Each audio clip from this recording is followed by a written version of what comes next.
Coming to paperback and e-readers, from the author of the critically acclaimed book The Man Crisis comes The Woman Crisis. Learn why so many women are becoming lost in their quest to have it all in The Woman Crisis. Pre-order your copy of The Woman Crisis on Amazon.com today. An Asian man was shown on a video throwing a drink in a black woman's face after she allegedly sent back food that she ordered. All video clips in this video are used under fair use of copyright law and are used to make commentary in this video.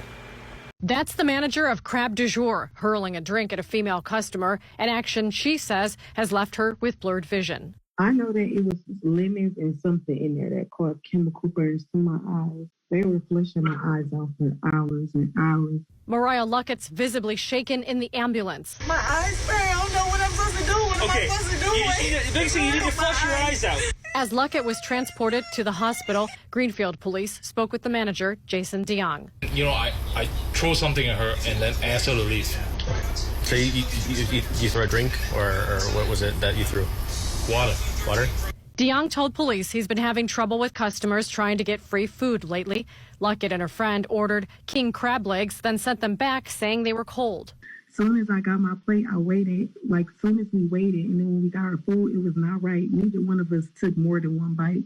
Surveillance shows Luckett push the food away 2 minutes later, raising her arms as she talks to the manager while he's at the edge of the bar. He turns back and throws the drink in her face, telling her to leave. Then you see Luckett shoving condiments and throwing a chair. My instinct was to protect myself. How can I get this man from coming towards me?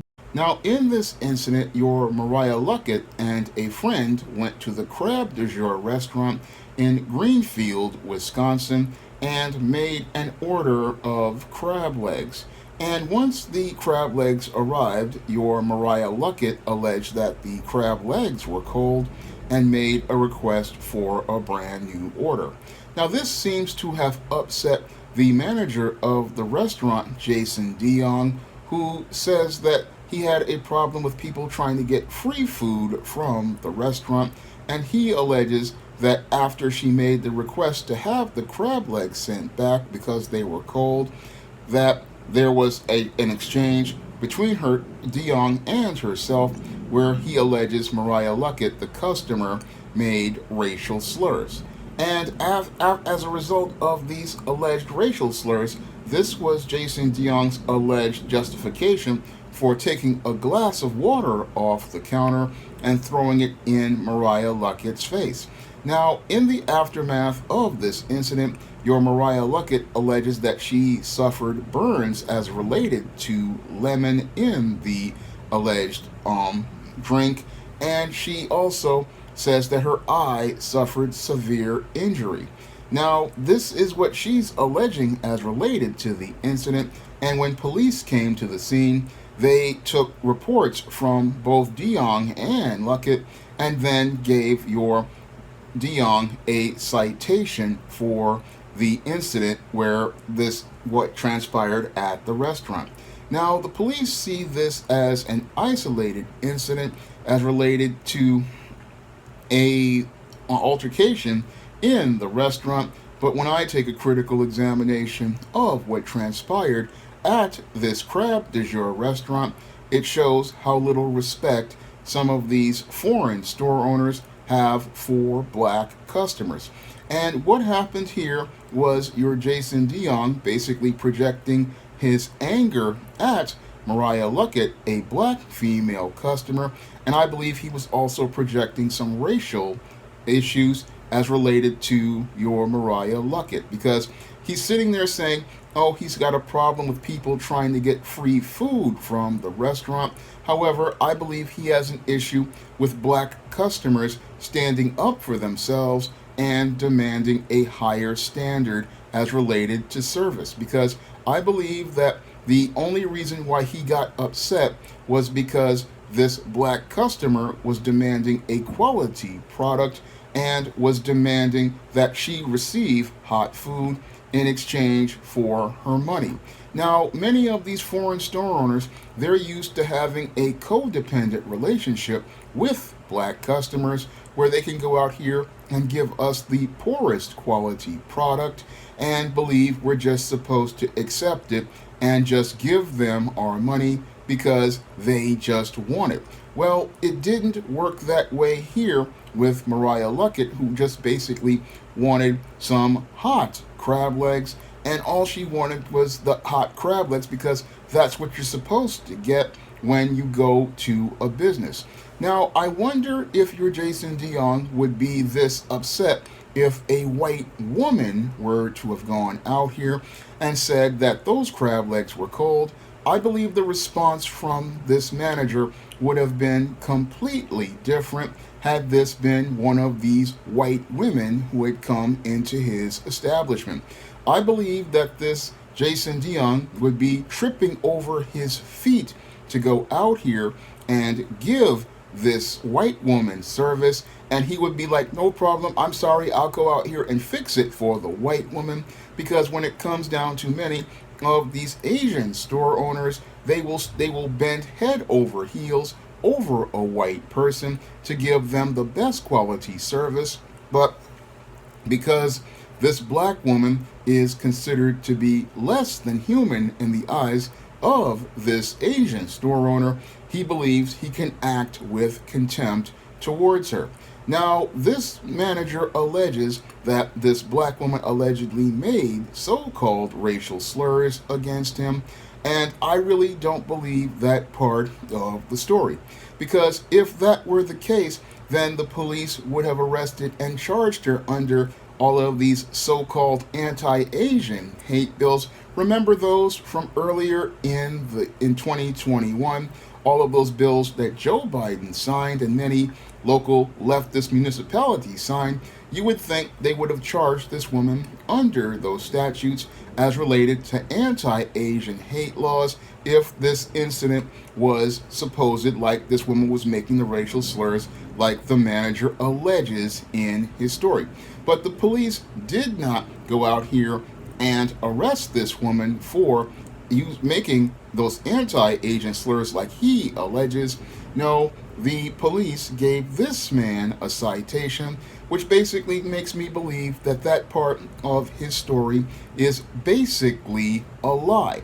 And again, a lot of these Asian store owners, they like to go out here and twist stories because they want to make the black person the bad guy, because as part of their covert contract with white supremacy, they believe that if they give the white supremacist a pass, they will get a pass themselves as the so-called model minority, and they believe that they can get this pass for themselves. But it didn't work in this case because the video evidence showed that this manager was the aggressor, and this manager basically escalated things as related to customer service, because anybody who has worked in the restaurant business, they understand that, okay, if a customer sends a product back, then that's no real skin off your back.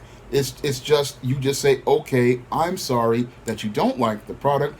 We will go fire up another one. And they'll just take the loss on that product and they'll just give you another product and keep it moving. That's what any business owner will do when they're out here.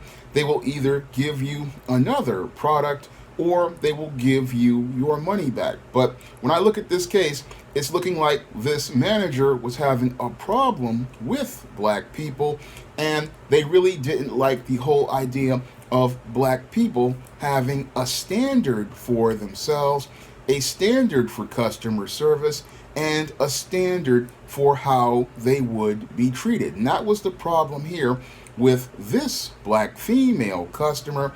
This Asian man didn't like the idea of a black woman demanding that this man serve her in a service business, and that really shows me how this racist, again, had contempt for the customers. He wanted to come in and get the black dollar and have power in the black community, but he didn't want to serve or respect the black customer. And this whole video basically shows why many of these black women really need to stop shopping at these places, because if a business cannot give you your respect, then you should not be giving them your dollars at all. And this is a big problem with many black women. They want to go out here to the Arab corner grocery store.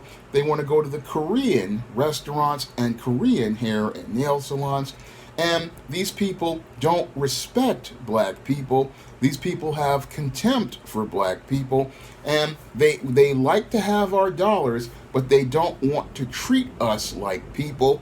And sadly, many black women, because they have a codependent mindset, they believe that they have to go to these places, and because they're close and convenient in the neighborhood, but they don't understand that there are some things more important than convenience, things like our intangibles of manhood and womanhood, such as our dignity and our self-respect.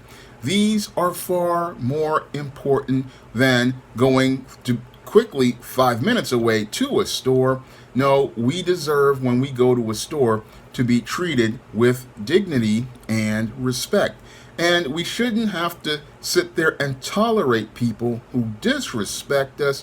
No, we shouldn't have to sit there and tolerate a guy who wants to tell us, okay, we have to accept cold food, we have to accept bad service. No, it's your money and you have a right to quality service. And if a business doesn't want to give you quality service, then you need to keep your money in your pocket.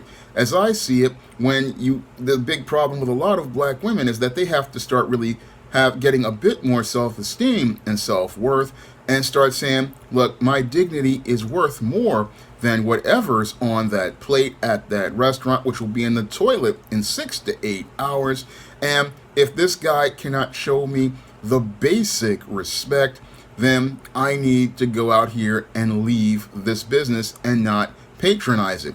This was a lesson I learned back in my 20s, back in the day of the 90s, when I finally realized that, my dignity is worth more than a pair of sneakers at a store like a Dr. J's. Now, back in the day, at the Dr. J's on 3rd Avenue and Fordham Road, they used to have these policies that they would hold your bags to try to prevent you from so-called stealing their merchandise.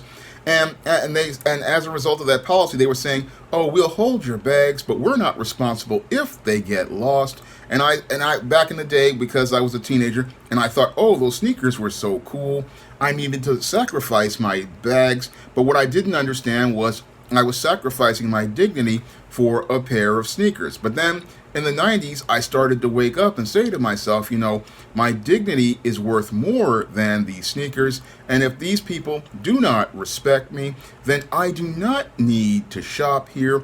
And what I need to do is go find a store where they're not going to tell me that they have to hold my bags because they think I'm a criminal. And if these people do think I'm a criminal, then I do not need to shop at this business. And as a result, I decided to maintain my dignity and go to another business. And ever since then, I don't even shop at those shopping districts anymore. And with online coming around, I can now order my sneakers online if I want them, have them delivered to my home, and keep my dignity. That was something as related to me learning about the value of myself as a man back in my 20s. And sadly, we've got many black women who do not understand the value of your dignity, and they don't understand that you do not need to be frequenting these kinds of businesses, and you do not need to be in these kinds of businesses giving somebody your money who cannot show you the basics as related to respect. And this is something, again, our sisters need to start learning, because you want to go out here and have a nice time, but if you really want to have a nice time and really maintain your dignity, what you need to do is find a nice black-owned restaurant and go patronize a brother or a sister and keep some money in your community. That's what sisters need to do in the case of these kinds of businesses. Instead of patronizing these kinds of businesses, we need to keep our money in our pockets until we can find a business run by brothers and sisters, and go to those businesses and let those businesses thrive in our community. That's what we need to do, instead of trying to sit here and deal with a place like this one, this crab du jour, where this owner goes out here and tries to demonize the sister, saying, oh, that she's drunk, all because she wanted to have some standards of service. And again, his whole statements make no sense. He's saying that this black woman is drunk, but if she's drunk, how would she know that the crab legs are cold? Critical question I would like to ask this so-called manager, who has been allegedly fired, but some reports say that this whole thing is a farce because the manager is actually the owner, so how can you fire yourself? Again, dirty tricks that are done in the Asian community to try to make it look like the black woman is the bad girl in this story. But these kind of businesses do all sorts of ratchet stuff in the black community, and I've seen them do it for years here in the South Bronx. And the whole thing is, black people, we have to start demanding better of ourselves. And in this story, we find that this sister did get some help from the local Black Panther. And you lied to me, man. No, I didn't lie. Yeah, you did. I asked you, were you the owner? You go, no, I'm the manager. The I owner. am the manager. And you're the owner. Jason Dion is the owner. Stop playing with me, man. Stop it. Stop it. Okay. You're lying again. I'm not lying. You owe this woman and our community a fucking apology, man. I'm tired of this BS in our community. I'm tired of you taking advantage of our people. Now, had that been a man, would you have done the same thing? Yes. You would have? You probably would have got your ass whooped. I'm a man, do it to me. I'm showing you. I'm a man, do it to me. I apologize. You got strong black men, you disrespected this queen, throw a drink in my face. I came in here, we converged on your establishment. I'm challenging you. I'm not threatening you, but I'm challenging you because I'm telling you, we're going to get you shut down permanently. Okay. I want you shut down permanently. If I have to come here weekly, I'm going to do it. If we have to send people here weekly, we're going to do it. I'm going to the DA. I'm going back to the Greenfield Police Department, which is racist as fuck. And I want you arrested. And I want you charged with assault and battery. And I want this place shut down. What do you got to say? Nothing to say. You don't want to apologize to the black community for what the fuck you did? And there's the police. You call the police on us, huh? No, I didn't. Which lady? Yeah. I'm glad they called the police. We want to shut you down. Look at all them cops. We want to shut you down, man. You deserve to be shut down. You deserve it. For what you did, man. You disrespected this young lady. You damaged her eye, man. She can't even see out that eye. But you're cool with that. No, I'm not. I'm not cool with that. I'm not. You need to be charged, and I'm gonna make sure that you get charged. I want you shut down. I want you arrested and charged with assault and battery. That is what I want. How you doing? How are you? I'm good. Is there an issue? Rick? I'm King Rick. Hey, Rick. Okay, can I talk to you? We're not right now. Let me finish up and talk. Okay. That's where I'm at with you. Now the police are here. I'm gonna talk to them. Am I on your arrest, by the way? No. Because if I was, it's gonna be an issue. Is your captain here? Lindstrom? Yeah. No, he's not here. My sergeant's coming up, but Okay. I know kind of what's going on. Alright. I'm glad that you do. I want this man arrested. I want this man charged with assault and battery for throwing a drink in this young lady's face and giving her severe eye damage. That's what I want. You all just gave me disorderly conduct ticket. That's unacceptable. I'm telling you, man, we're gonna shut you down. We're gonna shut you down. I want this establishment shut down. I want you charged with assault and battery. That's what I want. Now, the local Black Panthers came back to that restaurant with that sister, And those Black Panthers went out here and demanded an apology from that store owner. And I commend those brothers for going out here and doing that, because we do need black men to stand up for our sisters. And we also need black men to stand up to maintain a standard in our community, because you cannot let somebody go out here and disrespect you and let that pass, because that's a major problem that I grew up with back in the 80s when I was a kid. A lot of these foreign stores run by your Asians and even your Hispanics would go out here and disrespect black people, and because there were no black men to protect the sisters or the children in some cases, these store owners would go out here and abuse people, and these people felt like they had to accept abuse. But you should not have to accept abuse from disrespectful store owners. And the greatest way you can have an impact on these store owners is to go out here and control your dollar. And when you control your dollar by saying, I'm not shopping at these businesses, you have a major impact on these stores. And it sends a message to these people that if you don't want to give me respect, you're not going to get my dollar. And I've seen the Hispanic community do this in Morrisania, the neighborhood I used to live in.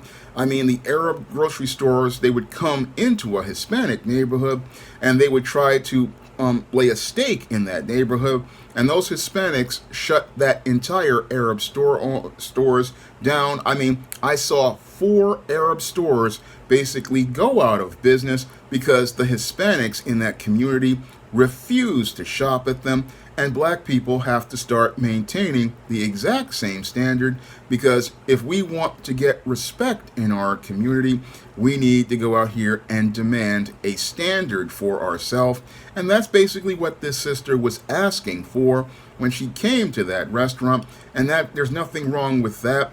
But this man did not like the whole idea of a black person demanding their dignity and their respect, and that's why he threw that drink in this woman's face.